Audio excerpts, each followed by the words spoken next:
Buen día, les quiero compartir el video de los periodos del derecho romano. Espero que les sea de utilidad para su clase, preparar sus actividades y estudiar. Eh, los periodos del derecho romano son fundamentales durante este imperio, esta etapa histórica. Se crearon reglas para la mejor convivencia de la sociedad romana. Tenemos varios periodos, como ustedes lo van a poder checar aquí en el material. Son hasta 4 periodos. El primero de ellos fue de la fundación de Roma hasta la ley de las 12 tablas y se le conoció como monarquía del año 753 al 510 antes de Cristo. ¿Qué podemos destacar durante este periodo, este primero? Bueno, pues se dividía o se conformó el gobierno, la sociedad romana, en el rey, que era el jefe de la clase alta. El primero de ellos se llamó Rómulo. Él creó la figura del Senado. Actualmente pues todavía está vigente la Cámara de Senadores. El segundo fue Numa Pompilio, fue el segundo jefe o, o primero gobernante de esta sociedad. Introdujo la religión al pueblo de Roma. Posteriormente surgió en el ámbito como rey Servio Tulio. Él estableció censos. Su finalidad de los censos era cobrar impuestos, decir cuánto se va a cobrar y a quién se va a cobrar. Él, para conocer, para cobrar los impuestos, era necesario para él conocer la fortuna de cada ciudadano. También creó el servicio militar, que de alguna manera todavía existe hasta nuestros tiempos, no con las mismas reglas de aquella época, pero sí se tiene que hacer servicio militar por parte de los varones. Los reyes de Roma en esa época fueron guerreros y consolidaron su poder militar. En esta época primera también se establecieron los comicios. Actualmente los comicios nosotros los conocemos como elecciones. De hecho, los políticos hablan de que pronto va a haber comicios, pero en Roma eran propuestas legislativas que se hacían y las conformaba la clase alta romana. El Senado, como ya lo comentamos, es una figura muy importante. En Roma como tal no había la Cámara de Diputados como actualmente, solamente el Senado. Se componía de 100 integrantes, actualmente son más de 100 integrantes, los elegía el rey. En la época actual son elegidos por elección popular, es la forma de obtener un puesto, un curul en el Senado. Ellos aconsejaban al rey, era una de sus principales funciones. También existían los patricios, que era la clase alta romana, y por último el resto de la población. Estas son las principales características del primer periodo. Vamos a ver el segundo periodo de ellos, se le llamó la república. El primero, acuérdense por favor, era la monarquía. En la república, esta palabra la escuchamos mucho en todos lados en México. Eh, Viene de la raíz latina res publica, que era una democracia parcial, es decir, no era una democracia al 100%, ya que cada ciudad contaba con un pretor, que era un administrador, cada ciudad conquistada. Entonces, la res pública pues, era todo lo que tenía que ver con el gobierno y actualmente todavía podríamos aplicar ese concepto. Esta etapa segunda fue del periodo 510 antes de Cristo y terminó en el 27. La ley de las 12 tablas estableció un sistema legal y administrativo. Estas 12 tablas, bueno, pues eran, como su nombre lo dice, redactadas en tablas, ya después se redactaron en otro material. Servía las 12 tablas para controlar a los pueblos conquistados. En este periodo Roma se convierte en una de las grandes potencias a nivel global. Los pretores, se les llamaba así, quienes administraban la justicia en las ciudades conquistadas y aplicaban las 12 tablas. En esta etapa las fuentes del derecho eran las leyes, los plebiscitos. Ahora los plebiscitos los conocemos como opiniones que se le piden al pueblo, En aquel tiempo eran decisiones también tomadas por el pueblo, que se le denominó la plebe. Todavía este término lo seguimos usando en la actualidad. Existían también los senadoconsultos, que eran decisiones del Senado, lo que determinaba el Senado.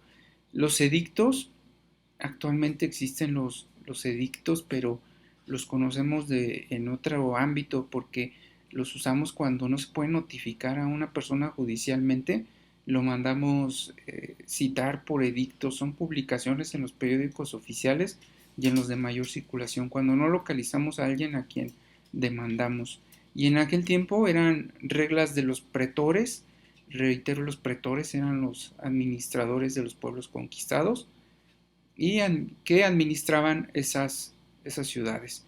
Entonces, si se fijan, muchos de estos términos que estamos comentando en este video se usan actualmente. Unos tienen el mismo significado, otros totalmente diferente. Y estaba también la jurisprudencia, que viene de la raíz jus y decire, que significa decir el derecho. Vamos a pasar al tercer periodo. Este periodo se dio desde el advenimiento del imperio a la muerte de Alejandro Severo. Estamos hablando del año 27 antes de Cristo y termina en el año 284 después de Cristo. Aquí llegó al poder el emperador Augusto. Antes de gobernó Julio César. Realizó este emperador cambios. Si se fijan, al principio se llamaba rey, después emperador. Realizó cambios para que el poder radicara en el Senado y el emperador. Actualmente tenemos en nuestro sistema de gobierno tres poderes: ejecutivo, legislativo y judicial. Si lo comparamos, el Senado pues sería el legislativo, como ahora lo llamamos, y el emperador sería el poder ejecutivo. No existía en esta época romana el poder judicial como ahora. Augusto gobernó hasta el año 17 después de Cristo y se conoció como César Augusto. Durante sus mandatos sucede el nacimiento de Cristo. Poncio Pilatos era uno de los pretores, ya quedamos que los pretores eran los administradores. Tiberio fue el emperador cuando ocurrió la muerte de Cristo, es un dato también a destacar durante este periodo. El emperador entonces tenía el máximo poder, él emitía leyes. Actualmente las leyes emanan del Congreso. El presidente puede proponer una ley, pero el Congreso a fin de cuentas es quien las autoriza. Se llamaron constituciones imperiales y tenían el nombre de dicta, mandata, decreta y rescripta. Posteriormente existieron otros emperadores: Calígula, que fue el más cruel; el cuarto emperador, nada importante que comentar; el quinto emperador es Nerón, se le atribuye a él el incendio de Roma. Está Tito Flavio también, quien dio instrucciones de concluir el Coliseo romano. Ordenó asesinar, otro dato, ¿verdad?, lamentable, ordenó asesinar a más de 2000 judíos. A los sobrevivientes los llevó a que construyeran el Coliseo. También sacrificó judíos en las luchas. Por último, la base jurídica de este periodo fue la jurisprudencia. Esa fue el sistema legal más importante. Era dictada por los jurisconsultos. Actualmente son dictadas por los jueces, magistrados, y en Roma daban ideas y apoyo a los emperadores con sus jurisprudencias. Actualmente, bueno, pues la jurisprudencia se conforma por 7 criterios, 5 sentencias, perdón, en el mismo sentido sobre temas similares. Entonces, en ese tiempo, pues eran opiniones que se le daban al emperador. Y pasamos al cuarto periodo, que se conoció como la República. Nuevamente tenemos ese término, del año 284 y termina con la caída del Imperio de Occidente en el año 473, ambos después de Cristo. Aquí ya comienza la decadencia del Imperio Romano, ya viene pues sí creció bastante, pero decayó de la misma manera, sobre todo debido a las invasiones de los pueblos bárbaros.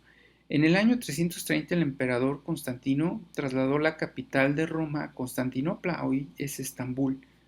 Ahí autorizó y reconoció por primera vez el cristianismo, si lo vemos después de 330 años. El imperio era muy grande y por ello se dividió en dos. El de Occidente estaba a cargo del emperador denominado Honorio, eh, lo da por terminado en el año 476 después de Cristo, y el Imperio Romano de Oriente, conocido como el Imperio Bizantino, a cargo del emperador Arcadio, y gobernaba desde Constantinopla, repito, hoy Estambul.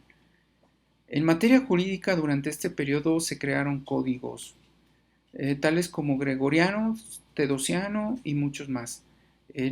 Actualmente nosotros tenemos varios códigos, tenemos código penal, tenemos código fiscal, entre otros. Y por último, bueno, pues, ¿por qué es importante las etapas o por qué son importantes las etapas del derecho romano? Bueno, pues estas etapas históricas y este contenido jurídico histórico plasmaron las bases de lo que ahora nosotros usamos como el derecho de las personas, de las cosas, los derechos reales, es decir, sobre los bienes inmuebles, las obligaciones, las sucesiones y las acciones que pudiéramos interponer ante un juzgado. Estos temas ustedes los van a analizar a mayor detalle en las materias de derecho civil. Incluso el Código Civil se divide en libros y algunos de los libros se refieren precisamente a las personas, las cosas, los bienes, las obligaciones, entre otros temas. Entonces, del derecho romano, pues tomamos la base del sistema jurídico que nosotros tenemos actualmente. Bueno, pues espero que les sea de utilidad este análisis, este comparativo, y muchas gracias. A sus órdenes.